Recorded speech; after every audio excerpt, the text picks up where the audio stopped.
আসসালামু আলাইকুম। আমন্ত্রণ বাংলাদেশের সংবাদে আপনাদের সাথে আছি জেবা রহমান। শুরুতেই বিআরবি কেবলস সংবাদ শিরোনাম। নো মাস্ক নো সার্ভিস নির্দেশ প্রধানমন্ত্রীর। 4.5 কোটি মানুষের জন্য জুনের মধ্যে আনা হচ্ছে অক্সফোর্ডের টিকা। অসংখ্য মামলার পর মেজর হাফিজের জন্য আওয়ামী লীগের দরদ বেমানান মন্তব্য মির্জা ফখরুলের।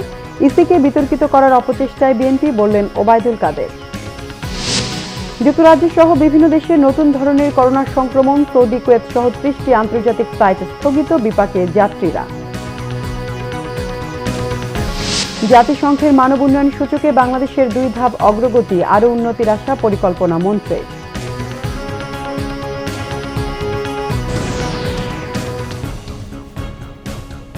দেখছিলেন বিআরবি কেবল সংবাদ শিরোনাম। এবার বিস্তারিত সংবাদ। যারা মাস্ক না পরবে তাদের সরকারি বেসরকারি সেবা দিতে নিষেধ করেছেন প্রধানমন্ত্রী। এদিকে মন্ত্রিপরিষদ সচিব খন্দকার আনোয়ারুল ইসলাম জানিয়েছেন, আগামী জুনের মধ্যে দেশের 4.5 কোটি মানুষের জন্য অক্সফোর্ডের তৈরি করোনার টিকা আনা হচ্ছে। সোমবার সচিবালয়ে মন্ত্রিসভার নিয়মিত বৈঠকে গণভবন থেকে ভিডিও কনফারেন্সের মাধ্যমে যুক্ত হন প্রধানমন্ত্রী শেখ হাসিনা। 2 ঘণ্টার এই বৈঠকের পর মন্ত্রিপরিষদ সচিব খন্দকার আনোয়ারুল ইসলাম জানান, নতুন করে আরও 6 কোটি ডোজ করোনার টিকা আনা হচ্ছে। টিকা প্রদানে প্রশিক্ষণ দেওয়া হচ্ছে স্বাস্থ্যকর্মীদের। আশা করা যায় জানুয়ারির শেষ দিকের বা ফেব্রুয়ারির প্রথম দিকে হয়তো ভ্যাকসিন আমরা পেয়ে যাব, এবং এই জন্য গ্রাসরুট লেভেল পর্যন্ত সবাইকে ট্রেনিং দেওয়া অলরেডি শুরু করে দেওয়া হয়েছে। প্লাস এই যে ভ্যাকসিন দেওয়ার ফলে যে ইঞ্জেকশন বা যে আপনার যে কটন যেগুলি ইউজ করা হবে এগুলি কীভাবে ডিসপোজাল করা হবে সেইভাবে ট্রেনিং দেওয়া হচ্ছে।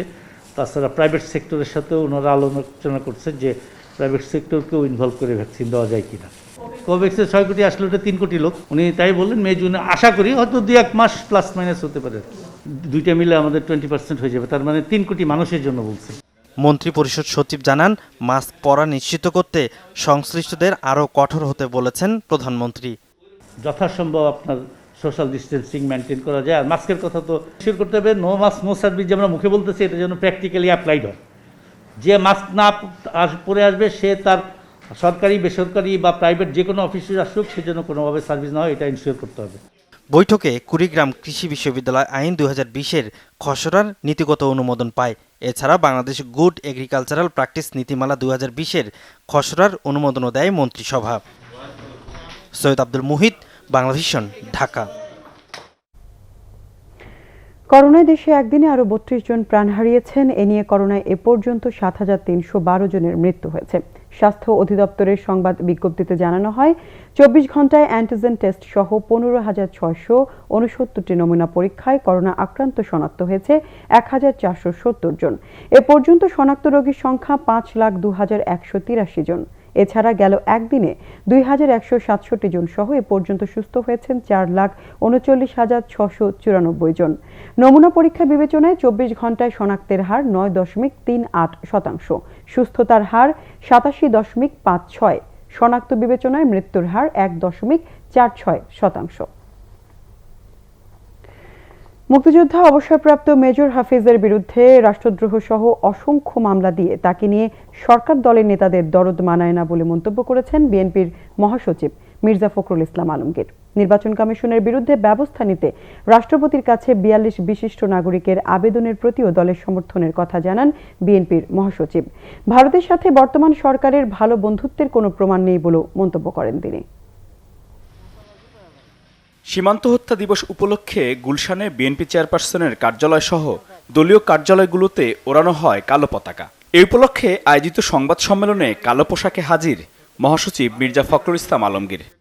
তো আপনাদের অনুমতি নিয়ে আমি এই মুহূর্তে আমার কথা বলার সুবিধার জন্য কালো ব্যাজটা খুলে ফেলে আপনাদের সঙ্গে কথা বলতে চাই। তিনি বলেন, বিএনপি ভারতের জনগণ বা সরকারের বিরোধী নয়, দেশের মানুষের জানমালের নিরাপত্তাই তাদের কাছে মুখ্য। কিন্তু ভারতের সঙ্গে বন্ধুত্ব প্রমাণ করব কি করে? প্রমাণ কি যে ভারতের সমস্ত যে চাহিদা সেগুলো মেটাবো, আর আমার যে সমস্যাগুলো সেই সমস্যাগুলো একটা আমার মিটবে না। সংবাদ সম্মেলনে প্রশ্ন ছিল, বিএনপির ভাইস চেয়ারম্যান হাফিজ উদ্দিনের শোকজ ইস্যুতে আওয়ামী লীগ সাধারণ সম্পাদকের বক্তব্য নিয়ে। তারা রাষ্ট্রদ্রোহ মামলা করেছে মেজর হাফিজের বিরুদ্ধে, তারা তার বিরুদ্ধে নাশকতার মামলা করেছে, তার বিরুদ্ধে বাস পুড়িয়ে দেওয়ার মামলা করেছে, ট্রাক পুড়িয়ে দেওয়ার মামলা করেছে, এবং সেটা হচ্ছে 10টা মামলা। জেলেও খেটেছেন, একেবারে ধরে রাস্তা থেকে তুলে নিয়ে ওনাকে জেলে নিয়ে গেছেন, তাই না? তো সেই ক্ষেত্রে তাদের মুখেতেই কথা শোভা পায় না। কোন মুক্তিযোদ্ধাকে তারা সম্মানটা দিয়েছেন আজ পর্যন্ত? মির্জা ফখরুল বলেন, বর্তমান নির্বাচন কমিশনের অনিয়মের বিরুদ্ধে রাষ্ট্রপতির কাছে দেশের 42 বিশিষ্ট নাগরিকের চিঠিকে সমর্থন দিয়েছে বিএনপি। আমরা তাদেরকে আন্তরিকভাবে ধন্যবাদ এবং কৃতজ্ঞতা জানাতে চাই যে বুদ্ধিজীবী শ্রেণী যারা আছেন তাদের সকলের এই বিষয়টাকে সমর্থন করতে হবে। ইটস নট ফর বিএনপি, এটা দেশের জন্য, জাতির জন্য এটা প্রয়োজন যে একটা নির্বাচন কমিশন তারা চুরি করে।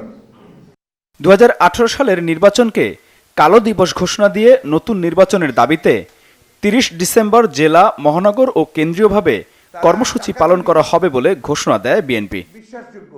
মিরাজ হোসেন গাজী, বাংলা ভিশন, ঢাকা।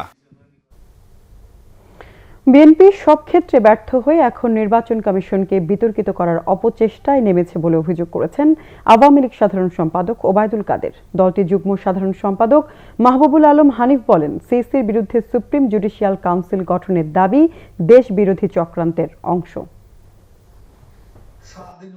বিজয় দিবস উপলক্ষে রাজধানীর ডিপ্লোমা ইঞ্জিনিয়ার্স ইনস্টিটিউট মিলনায়তনে আলোচনা সভা করে স্বেচ্ছাসেবক লীগ। সভায় ভার্চুয়ালি যুক্ত হয়ে আওয়ামী লীগের সাধারণ সম্পাদক ওবায়দুল কাদের বলেন, নিজেদের অবস্থান নিয়ে উভয় সংকটে বিএনপি, ঘরোয়া সংকট মোকাবেলায় তারা হিমশিম খাচ্ছে বলেও মন্তব্য করেন ওবায়দুল কাদের। বিএনপি আর সকল দিক থেকে ব্যর্থ হয়ে এখন নির্বাচন কমিশনকে বিতর্কিত করার অপপ্রয়াস চালাচ্ছে। নেতিবাচক রাজনীতির কারণে জনগণ তাদের বারবার প্রত্যাখ্যান করেছে। নির্বাচন, উপনির্বাচনে প্রচারণা না চালিয়ে, পোলিং এজেন্ট না দিয়ে, ভোট কেন্দ্রে না এসে, ভোটের দিন জনরায়কে হঠাৎ করে দুপুরবেলা প্রত্যাখ্যান করা তাদের এই অপকৌশলের অংশ। নির্বাচনকে প্রশ্নবিদ্ধ করার এই অপকৌশল কিন্তু এরই মধ্যে মরচে ধরে গেছে। আলোচনায় মাহবুবুল আলম হানিফ বলেন, অসৎ উদ্দেশ্যে বঙ্গবন্ধুর ভাস্কর্যের বিরোধিতা চলছে। তথাকথিত হেফাজত নেতারা চান দেশে একটি ভিন্ন পরিস্থিতি তৈরি করতে। নির্বাচন কমিশনের সীমাবদ্ধতা থাকতে পারে, নির্বাচন কমিশনের দুর্বলতা থাকতে পারে, সেটার ব্যাপারে আপনি যদি এই দুর্বলতাগুলো কাটিয়ে ওঠার কথা বলেন, সেটা বলতেই পারেন একজন নাগরিক হিসাবে। কিন্তু আপনি তাদের সুপ্রিম জুডিশিয়াল কাউন্সিল করে বিচারের কথা বলছেন। আমি অবাক হই কারণে এর আগে যখন বিএনপি সময় যখন নির্বাচন কমিশন সেই আজিজ সাহেব যখন সেই তথাকথিত নির্বাচন কমিশনের নিয়ে যে নাটকগুলো করেছিল, তখন কোথায় ছিলেন আপনারা? এদিকে তথ্যমন্ত্রী ডক্টর হাসান মাহমুদ বলেছেন, বিএনপিকে জনগণের কাছে হাত জোর করে ক্ষমা চাওয়া উচিত।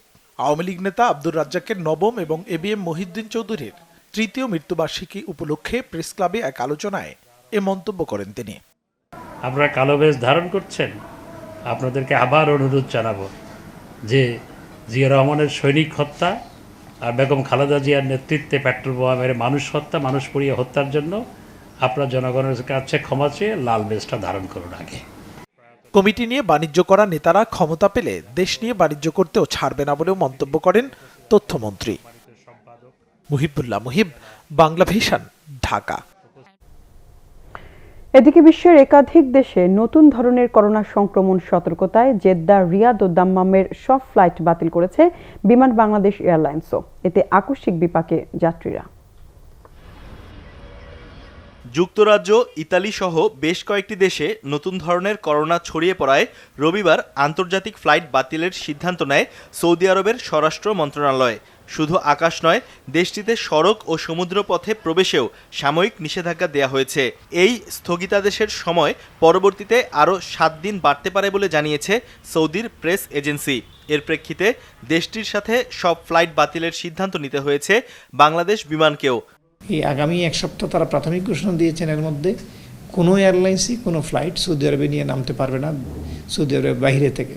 তাদের সেই সিদ্ধান্ত অনুযায়ী বাধ্য হয়ে আমাদের ফ্লাইট বাতিল করতে হয়েছে। আমরা মোট সৌদি আরবের জেদ্দা, রিয়াদ এবং দাম্মামে মিলিয়ে আমরা 21টা ফ্লাইট বাতিল করেছি। এতে আমাদের যাওয়ার যাত্রী ছিল প্রায় 5100 আর আসার ছিল প্রায় 6000। এদিকে ফ্লাইট বাতিল জেনেও অনেকে সৌদি যেতে ভিড় জমান হজরত শাহজালাল আন্তর্জাতিক বিমানবন্দরে। আশা একটাই, যদি কোনোভাবে যাওয়া সম্ভব হয়। কোন আশায় এসেছেন? এখন আশা বলছে দেখি আল্লাহ কিনা রহমত করে কিনা, তারা তাকে সমাধান করতে পারে কিনা, এই আশা আমরা বসে রয়েছি। এখন আমার তো বিচার মেয়াদ 29 তারিখ পর্যন্ত, এক সপ্তাহ হলে কিভাবে তারপরে যাবো। আমি যশোর থেকে আসছি ঢাকায়, 3 দিন আগে আসছি, আসে এই করোনা টেস্ট এই বাবদ এই সে করে এখন তো যাওয়ার টাকা নেই অ্যাকচুয়ালি। অনেককে আবার ভুল তথ্য দিয়ে ভুগিয়েছে এজেন্সিগুলো। এজেন্সি থেকেও পাই নাই যে আমরা এ ধরনের কোনো মেসেজ পাই নাই, আপনারা আবার এয়ারপোর্ট যান। আমরা সকাল 8টায় এয়ারপোর্ট আসছি, আবার অফিসে ফেরত গেছি, বলছে তো আবার যান, আমরা কোনো মেসেজ পাইনি, আবার আসলাম এতে 1 ঘন্টা আগে। সৌদির সঙ্গে বিমান চলাচল পুনরায় শুরু হলে আসন খালি সাপেক্ষে বাতিল হওয়া ফ্লাইটগুলোর যাত্রীদের অগ্রাধিকার ভিত্তিতে আসন বরাদ্দ দেয়া হবে বলে জানিয়েছে বিমান কর্তৃপক্ষ। শিহাব হোসেন, বাংলাভিশন, ঢাকা।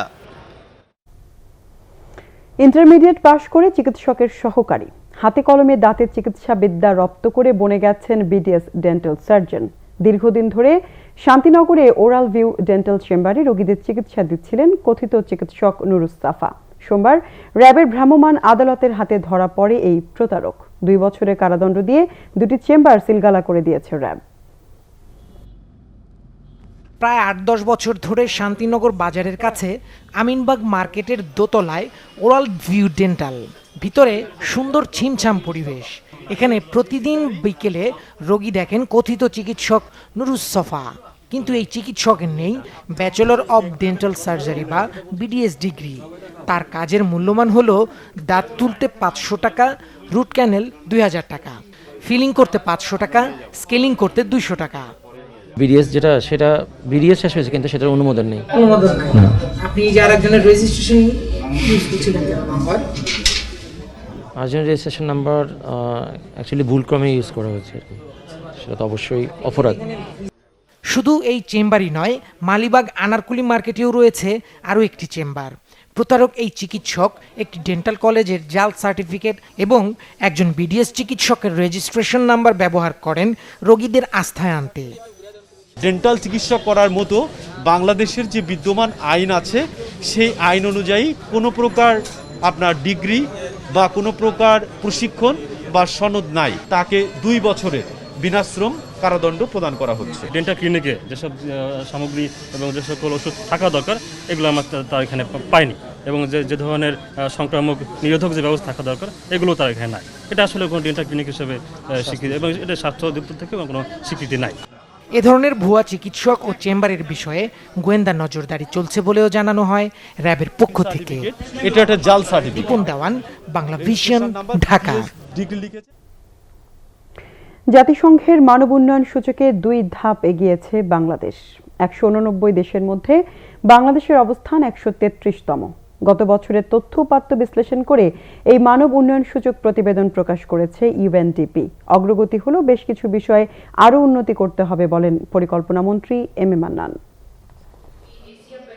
প্রতি বছর বিভিন্ন দেশের স্বাস্থ্য, শিক্ষা, আয়, দারিদ্র্য, কর্মসংস্থান সহ 10টি গুরুত্বপূর্ণ বিষয়ের তথ্য বিশ্লেষণ করে মানব উন্নয়নের একটি সূচক তৈরি করে জাতিসংঘ।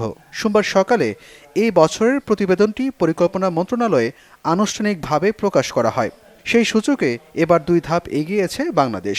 তবে এই অগ্রগতিতে আত্মতুষ্টিতে ভুগতে চান না পরিকল্পনা মন্ত্রী এম এ মান্নান।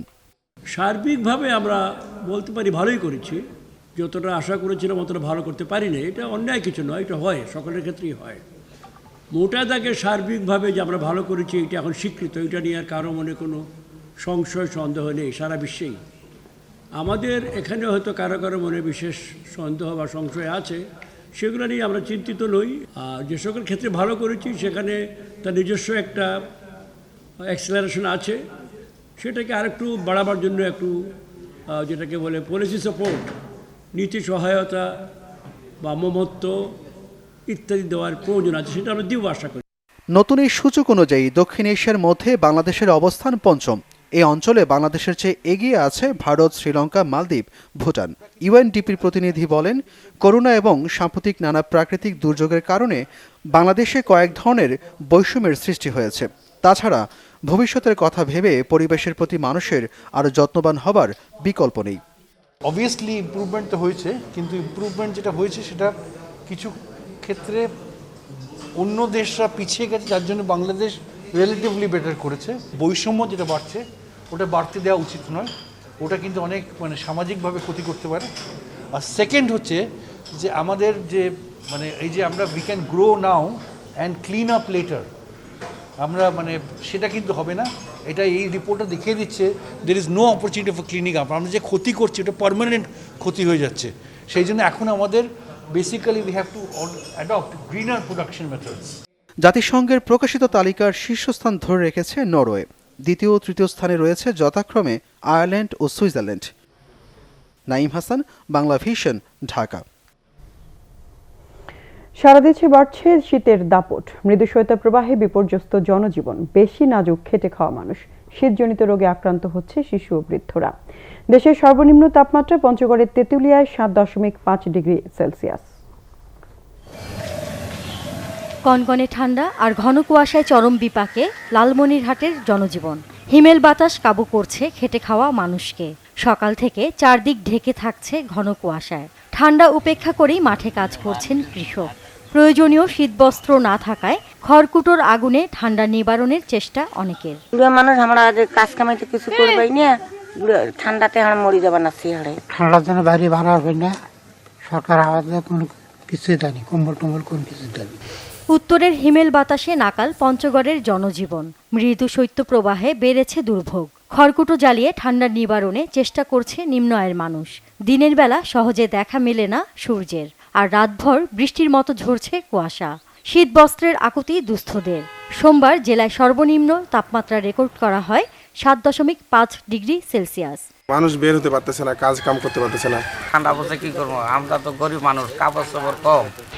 কুড়িগ্রামে সর্বনিম্ন তাপমাত্রা রেকর্ড করা হয়েছে 9.8 ডিগ্রি সেলসিয়াস। চরম দুর্ভোগে জেলার হতদরিদ্র মানুষ। কাজে বের হতে না পারায় খাদ্য সংকটে শ্রমজীবীরা। ডায়রিয়া, শ্বাসকষ্ট সহ শীতজনিত রোগে আক্রান্ত হচ্ছেন শিশু ও বৃদ্ধরা। খুব ঠান্ডা পড়ছে, কিন্তু গরিব মানুষের ঢাকা বেঁচে কোনো মতে জীবন বাঁচাই। কাপড় চোপড় আমরা কোথায় পাই কিনতে, টাকা পয়সা নাই, কষ্ট করিয়ে চলবেন না। এদিকে চুয়াডাঙ্গায় শুরু হয়েছে মৃদু শৈত্যপ্রবাহ। হিমেল হাওয়ায় স্থবির হয়ে পড়েছে জনজীবন। বেশি বিপাকে খেটে খাওয়া ছিন্নমূল মানুষ। জেলায় সোমবার সর্বনিম্ন তাপমাত্রা রেকর্ড করা হয়েছে 9.7 degree Celsius. Naznin Akter, Bangla vision, news desk. অর্থ পাচারকারীদের তালিকা চাওয়ার পর এবার তাদের দ্বৈত নাগরিকত্ব পাসপোর্টের তালিকা চেয়েছে হাইকোর্ট। সোমবার বিচারপতি মোহাম্মদ নজরুল ইসলাম তালুকদার ও বিচারপতি আহমেদ সোহেলের ভার্চুয়াল বেঞ্চ এই আদেশ দেয়। 28 ফেব্রুয়ারির মধ্যে স্পেশাল ব্রাঞ্চের পুলিশ সুপার ইমিগ্রেশনকে তালিকা দাখিল করতে বলা হয়েছে। এর আগে কানাডা সহ দেশের বাইরে অর্থ পাচারকারীদের নাম, ঠিকানা সহ যাবতীয় তথ্য চেয়ে 22 নভেম্বর আদেশ দেয় হাইকোর্ট। একই সাথে বিষয়ে রুল জারি করে আদালত। সেই ধারাবাহিকতায় সোমবার শুনানির শুরুতে দুদকের আইনজীবী আদালতের কাছে দ্বৈত নাগরিক ও দ্বৈত পাসপোর্টধারীদের তালিকা চেয়ে আদেশ চান। এই আবেদন গ্রহণ করে দ্বৈত নাগরিক ও পাসপোর্টধারীদের তালিকা চেয়ে আদেশ দেয় আদালত। কুষ্টিয়ার কুমারখালীতে বিপ্লবী বাঘা যতীনের ভাস্কর্য ভাঙচুরের মামলায় যুবলীগ নেতা সহ 3 জনকে রিমান্ডে নিয়েছে পুলিশ। সোমবার দুপুরে কুষ্টিয়ার senior judicial magistrate Selina Khatun 3 আসামির প্রত্যেকের 3 দিন করে রিমান্ড মঞ্জুর করেন। শনিবার মামলার তদন্ত কর্মকর্তা ও কুমারখালী থানার পরিদর্শক রাকিবুল হাসান 3 জনের প্রত্যেককে 7 দিন করে রিমান্ডে নেওয়ার আবেদন করেছিলেন। 3 আসামি হলেন কুমারখালী উপজেলার কয়া ইউনিয়ন যুবলীগের সভাপতি আনিচুর রহমান, মোহাম্মদ হৃদয় আহমেদ ও মোহাম্মদ সবুজ হোসেন। ঘটনার পর আনিচুরকে দল থেকে সাময়িক বহিষ্কার করা হয়। বৃহস্পতিবার রাতে কুমারখালী উপজেলার কয়া গ্রামে বাঘা যতীনের ভাস্কর্যটি ভাঙচুরের ঘটনা ঘটে। এই ঘটনায় শুক্রবার বিকেলে কয়া কলেজের অধ্যক্ষ হারুনুর রশিদ বাদী হয়ে বিশেষ ক্ষমতা আইনে মামলা করেন। কয়া মহাবিদ্যালয়ের পরিচালনা পর্ষদ কমিটি নিয়ে দ্বন্দ্বের জেরে এই ঘটনা ঘটে। এর আগে গত 4 ডিসেম্বর রাতে কুষ্টিয়া শহরের 5 রাস্তার মোড়ে বঙ্গবন্ধু নির্মাণাধীন ভাস্কর্য ভাঙচুর করা হয়। অবসরপ্রাপ্ত মেজর সিনহা মোহাম্মদ রাশেদ খান হত্যা মামলায় র্যাবের চার্জশিট গ্রহণ করেছে আদালত। সোমবার সকালে কক্সবাজারের সিনিয়র জুডিশিয়াল ম্যাজিস্ট্রেট তামান্না ফারার আদালত নথি গ্রহণ করে। মামলার একমাত্র পলাতক আসামি সাগর দেবের বিরুদ্ধে ওয়ারেন্ট ইস্যু করেন বিচারক। এছাড়া বাকি 3টি মামলার চূড়ান্ত প্রতিবেদনও আদালতে দাখিল করা হয়। আসামি সিফাত ও শিপ্রাকে মামলা থেকে অব্যাহতি দেওয়া হয়েছে। 4 মাসের তদন্ত শেষে 13 ডিসেম্বর প্রতিবেদন জমা দেন তদন্ত কর্মকর্তা খায়রুল ইসলাম। তদন্তে 15 জনের সংশ্লিষ্টতার প্রমাণ পায় তারা। এর মধ্যে 14 জন জেল হাজতে আছেন। 31 জুলাই পুলিশের গুলিতে নিহত হন অবসরপ্রাপ্ত মেজর সিনহা মোহাম্মদ রাশেদ খান। বাংলাদেশ ভারত সীমান্তে বিএসএফ এর গুলিতে বাংলাদেশের নাগরিকদের হত্যা বন্ধের দাবিতে দেশের বিভিন্ন জায়গায় প্রতিবাদ সভা করেছে বিএনপি। ভারতীয় সীমান্তরক্ষীদের হাতে অব্যাহতভাবে বাংলাদেশি হত্যা ও মানবাধিকার লঙ্ঘনের প্রতিবাদে কালো দিবস উপলক্ষে গণ অবস্থান কর্মসূচি পালন করেছে খুলনা মহানগর ও জেলা বিএনপি।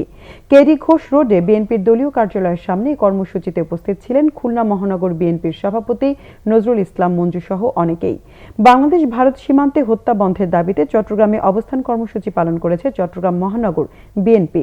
দুর্বল ও অপরিপক্ক পররাষ্ট্রনীতি সীমান্ত হত্যা ও মাদক ব্যবসায়ের জন্য দায়ী বলে অভিযোগ করেছেন বক্তারা।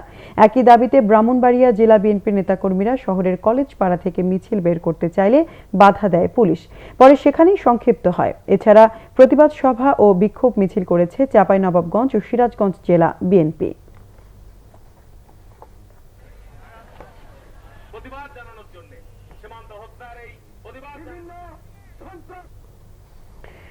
রাজধানীর মিরপুরের কালশী বস্তিতে 1 মাসের ব্যবধানে দ্বিতীয়বার অগ্নিকাণ্ডের ঘটনা ঘটেছে। আগুনে অর্ধশতাধিক ঘর পুড়ে গেছে। ফায়ার সার্ভিস ও সিভিল ডিফেন্স কর্তৃপক্ষ জানায় দুপুর 2টার দিকে আগুনের সূত্রপাত। ফায়ার সার্ভিসের 7টি ইউনিট 1 ঘন্টার চেষ্টায় আগুন নিয়ন্ত্রণে আনে। আগুনের কারণ ও ক্ষয়ক্ষতির পরিমাণ জানতে তদন্ত কমিটি গঠন করা হয়েছে। বস্তিবাসী জানায় আগুনে সবকিছু পুড়ে গেছে, ন্যূনতম কিছুও রক্ষা করা যায়নি। আগুন লাগার অনেক পর ফায়ার সার্ভিস ঘটনাস্থলে পৌঁছেছে বলেও অভিযোগ তাদের।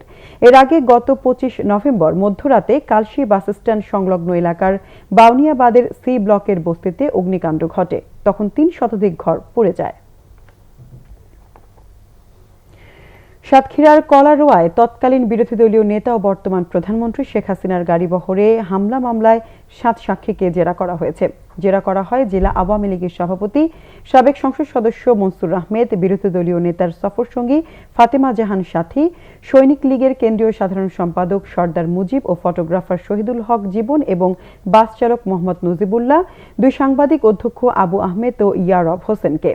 সাক্ষীদের জবানবন্দির উপর ভিত্তি করে জেরা করেন আসামি পক্ষের আইনজীবীরা। Satkhira chief judicial magistrate Mohammad Humayun Kabir তাদের বক্তব্য রেকর্ড করেন। 2002 সালের 30 আগস্ট সাতক্ষীরার কলারোয়ায় শেখ হাসিনার গাড়ি বহরে হামলা হয়।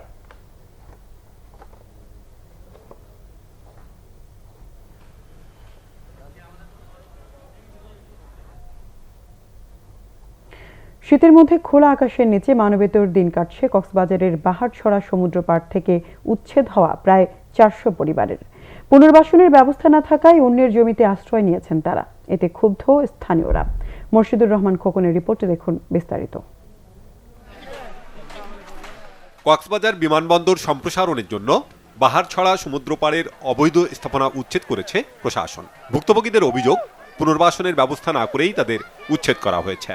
উপায় না দেখে খুরুশকুলে ব্যক্তি মালিকানাধীন জমিতে আশ্রয় নিয়েছেন তারা। এই শীতের মধ্যে খোলা আকাশের নিচে চরম বিপাকে অসহায় মানুষগুলো।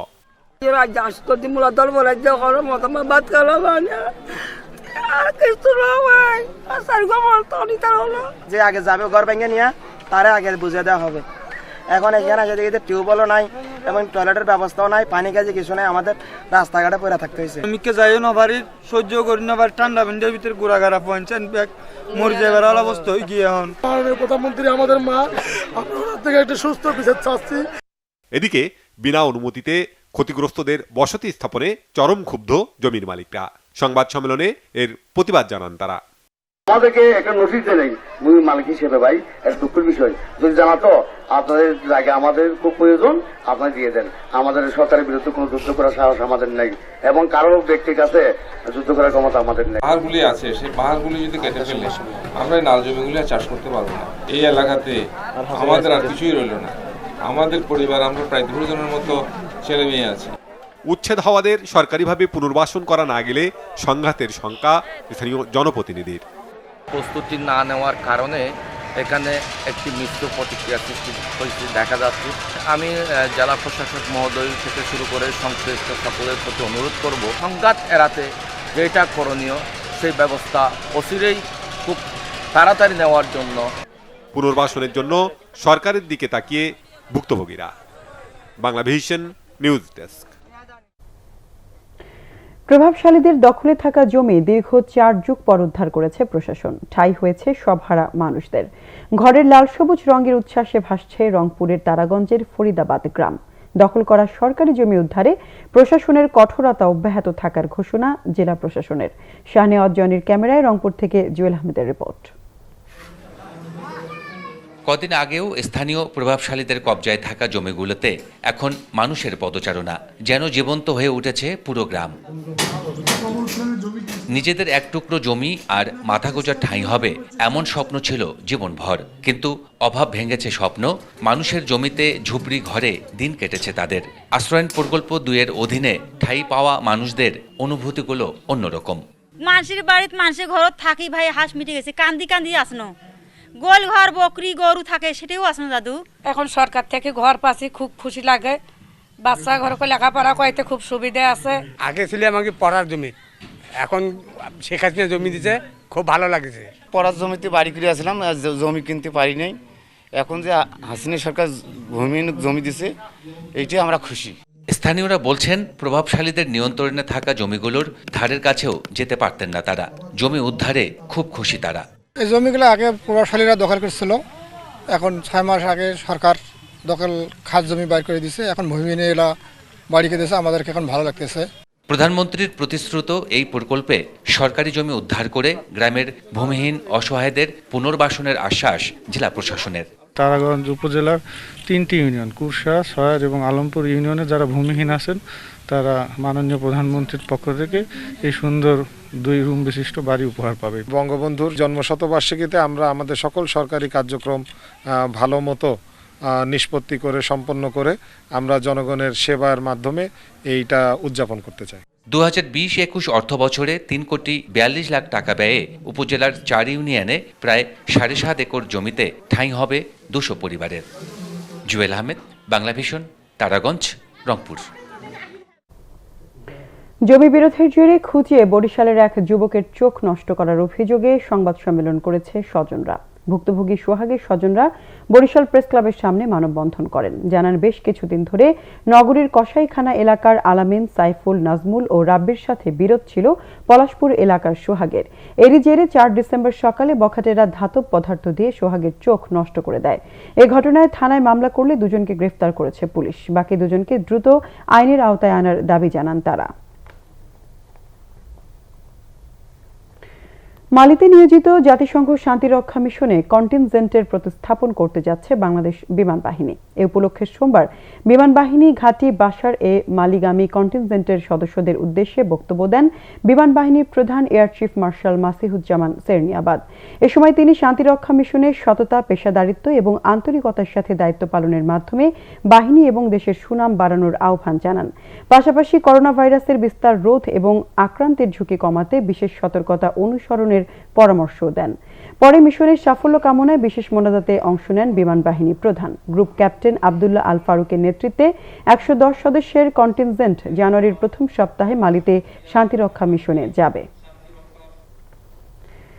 শরিয়া ভিত্তিক আধুনিক প্রযুক্তির ব্যাংকিং সেবা দেওয়ার প্রত্যয়ে চট্টগ্রামের চন্দনাইশে ইউনিয়ন ব্যাংক লিমিটেডের রসনহাট উপশাখা উদ্বোধন হয়েছে। স্বাস্থ্যবিধি মেনে উদ্বোধনী অনুষ্ঠান হয়। অনুষ্ঠানে ঢাকার প্রধান কার্যালয় থেকে ভিডিও কনফারেন্সে প্রধান অতিথি হিসেবে যোগ দেন ইউনিয়ন ব্যাংকের ব্যবস্থাপনা পরিচালক ABM মোকাম্মেল হক চৌধুরী। বিশেষ অতিথি ছিলেন ব্যাংকের উপব্যবস্থাপনা পরিচালক হাসান ইকবাল, মোহাম্মদ নজরুল ইসলাম, কাঞ্চনাবাদ ইউনিয়ন পরিষদের সাবেক চেয়ারম্যান আব্দুল শুক্কুর, রসনহাট বাজার সমিতির সভাপতি মোহাম্মদ মফিজুর রহমান ও বিশিষ্ট ব্যবসায়ী এনায়েত উল্লাহ। অনুষ্ঠানে উপস্থিত ছিলেন ব্যাংকের প্রধান কার্যালয়ের ঊর্ধ্বতন নির্বাহীরা ছাড়াও চট্টগ্রামের স্থানীয় বিশিষ্টজনরা। পরে ব্যাংকের কল্যাণ কামনায় দোয়া মাহফিল করা হয়। এবার আরো কিছু খবর নিয়ে একটি ডেস্ক রিপোর্ট দেখুন। ডিজিটাল প্ল্যাটফর্মে অনুষ্ঠিত হলো জিপিএস ইস্পাত লিমিটেডের 14তম বার্ষিক সাধারণ সভা। এতে শেয়ার হোল্ডারদের জন্য 5% নগদ ও 5% স্টক লভ্যাংশ দেওয়ার প্রস্তাব দেওয়া হয়েছে। কোম্পানি চেয়ারম্যান মোহাম্মদ আলমগীর কবিরের সভাপতিত্বে এতে উপস্থিত ছিলেন ব্যবস্থাপনা পরিচালক মোহাম্মদ জাহাঙ্গীর আলম, অতিরিক্ত ব্যবস্থাপনা পরিচালক মোহাম্মদ আলমাস শিমুল, পরিচালক মোহাম্মদ আশরাফুজ্জামান ও মোহাম্মদ আব্দুল আহাদ সহ বহু সংখ্যক শেয়ার হোল্ডারগণ। বাজারে এলো র্যাঙ্কস ইলেকট্রনিক্সের Sony Bravia S series LED TV. রাজধানীর বাংলা মোটরের র্যাঙ্কস ইলেকট্রনিক্সের নিজস্ব শোরুমে এর আনুষ্ঠানিক ঘোষণা দেওয়া হয়। এ সময় সেখানে উপস্থিত ছিলেন র্যাঙ্কসের managing director Ekram Hossain, head of marketing, sales ও ডিস্ট্রিবিউশন মোহাম্মদ জালে আনব সহ কোম্পানির marketing, sales, VAT, accounts, finance ও অ্যাডমিন বিভাগের ঊর্ধ্বতন কর্মকর্তারা।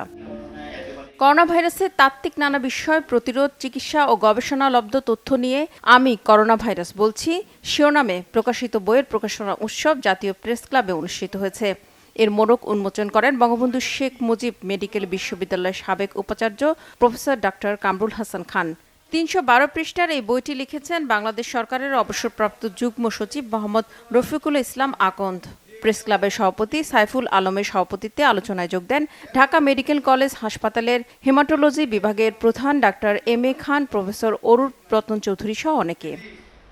বঙ্গবন্ধু শেখ মুজিবুর রহমানের দৌহিত্র বাগেরহাটের সংসদ সদস্য শেখ সারহান নাসের তন্ময়ের নামে অধ্যত্বপূর্ণ বক্তব্যের প্রতিবাদে মানববন্ধন ও বিক্ষোভ সমাবেশ করেছে তারুণ্যের বাংলাদেশ সংগঠন। জাতীয় প্রেস ক্লাবের সামনে এই মানববন্ধনে দৃশ্যতাপূর্ণ মন্তব্যের জন্য ভোলার মাইনুল হোসেন বিপ্লবের বিচার দাবি করা হয়। এতে অংশ নেন ছাত্রলীগ ও যুবলীগের কেন্দ্রীয় নেতারা।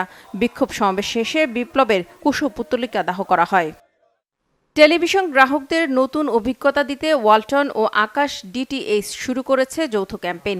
এর আওতায় ওয়ালটনের এলইডি ও স্মার্ট টিভির ক্রেতারা আকাশ ডিটিএইচে 10% ক্যাশব্যাক পাবেন।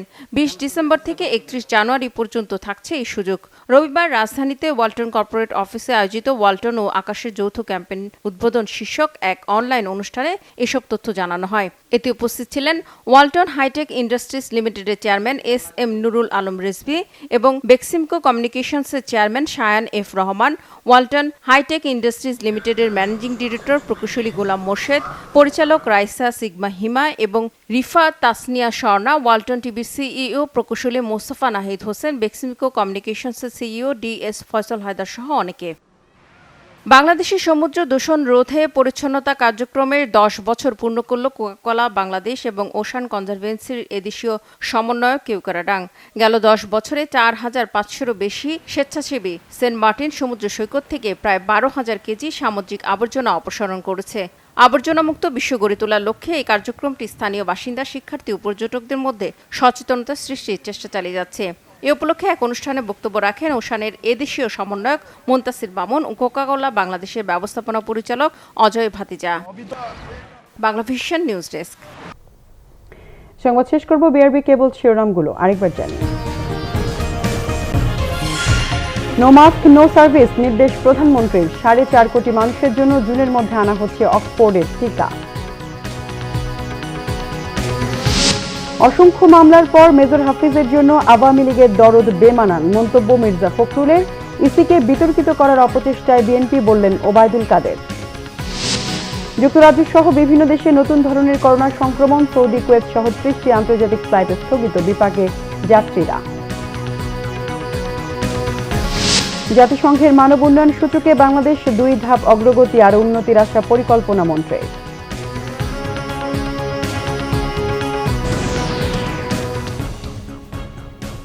দর্শক, এ ছিল এখনকার মতো। পরের সংবাদ রাত 1টায়। এছাড়া বাংলাভিশন সংবাদ ও সংবাদ সংশ্লিষ্ট অনুষ্ঠান দেখতে লগ ইন করুন facebook.com/বাংলাভিশনে এবং সাবস্ক্রাইব করুন youtube.com/বাংলাভিশন নিউজে। এতক্ষণ সঙ্গে থাকায় ধন্যবাদ সবাইকে।